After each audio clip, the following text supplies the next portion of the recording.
निजामपुर एक छोटा सा गांव था। यह गांव अपनी सादगी और शांति के लिए जाना जाता था, लेकिन इसके पीछे एक गहरा रहस्य छुपा हुआ था। शांत लेकिन एक भयानक रहस्य से घिरा हुआ। गांव के लोग इस रहस्य के बारे में बात करने से कतराते थे, मानो कोई अदृश्य शक्ति उन्हें रोक रही हो। गांव के बाहर एक पुरानी हवेली थी, जिसे माया की कोठी कहा जाता था। यह हवेली अब खंडहर में तब्दील हो चुकी थी, लेकिन कभी यह गांव की शान हुआ करती थी। यह कोठी अपनी भयानकता के लिए प्रसिद्ध थी। लोग कहते थे कि रात के समय यहां से अजीब अजीब आवाजें आती थीं, जो किसी को भी डरा सकती थीं। माया नाम की एक खूबसूरत लडडी डियाकी वहां रहती थी। माया की सुंदरता और उसकी मासूमियत ने पूरे गांव को मोहित कर रखा था। 20 साल पहले माया की रहस्यमय परिस्थितियों में मौत हो गई थी। उसकी मौत ने पूरे गांव को हिलाकर रख दिया था। कुछ ने कहा कि यह आत्महत्या थी, जबकि कुछ ने इसे हत्या का नाम दिया। लेकिन माया की मौत का रहस्य आज भी अनसुलझा है। दूसरों ने हत्या का दावा किया। गांव के लोग आज भी इस घटना को याद करके सिहर उठते हैं। सच्चाई किसी को नहीं पता थी।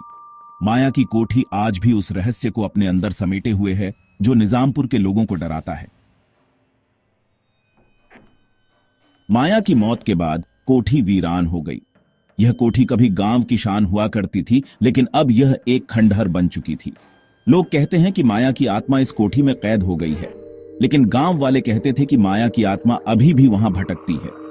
उसकी सफेद साड़ी में लिपटी छवि को कई लोगों ने देखा है। उसकी आंखों में एक अजीब सी चमक होती है, जो किसी को भी डराने के लिए काफी है। हर रात ठीक 2 बजे, जब पूरा गांव नींद में डूबा होता है, कोठी से एक अजीब सी धुन सुनाई देती थी। यह धुन इतनी रहस्यमयी होती थी कि सुनने वाले के रोंगटे खड़े हो जाते थे। यह धुन माया के पसंदीदा गाने की थी। गांव के बुजुर्ग बताते हैं कि माया इस गाने को सुनते हुए ही सोती थी।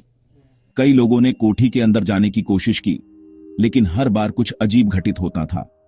लेकिन कोई भी वापस नहीं आया। अंदर जाने वाले लोग या तो गायब हो जाते थे या फिर पागल होकर लौटते थे। माया की आत्मा का खौफ गांव वालों के दिलों में घर कर गया था। अब कोई भी उस कोठी के पास जाने की हिम्मत नहीं करता। गांव वाले रात को अपने घरों में दुबक कर बैठ जाते हैं, ताकि माया की आत्मा से बच सकें। एक दिन विक्रम नाम का एक युवक निजामपुर आया।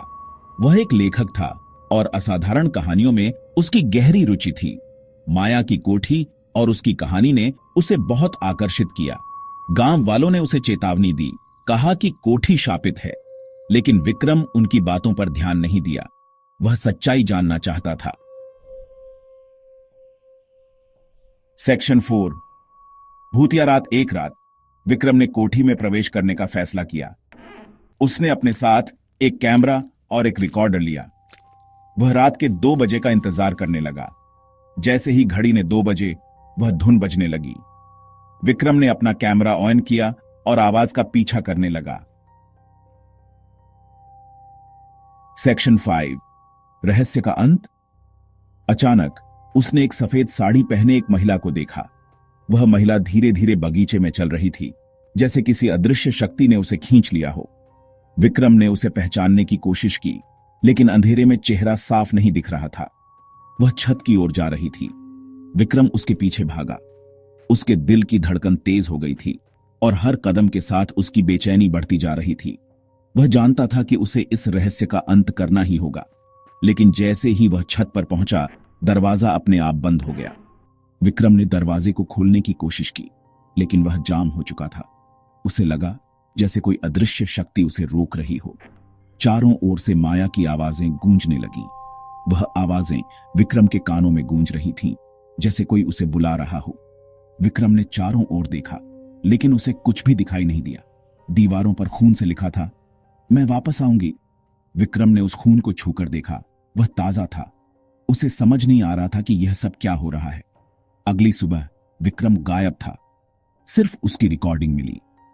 उस रिकॉर्डिंग में विक्रम की आखिरी आवाजें थीं, जो उसने उस रात रिकॉर्ड की थीं। रिकॉर्डिंग में एक खौफनाक चीख और फिर माया की फुसफुसाहट सुनाई दे रही थी, तुम भी मेरे साथ रहोगे। यह सुनकर सबके रोंगटे खड़े हो गए।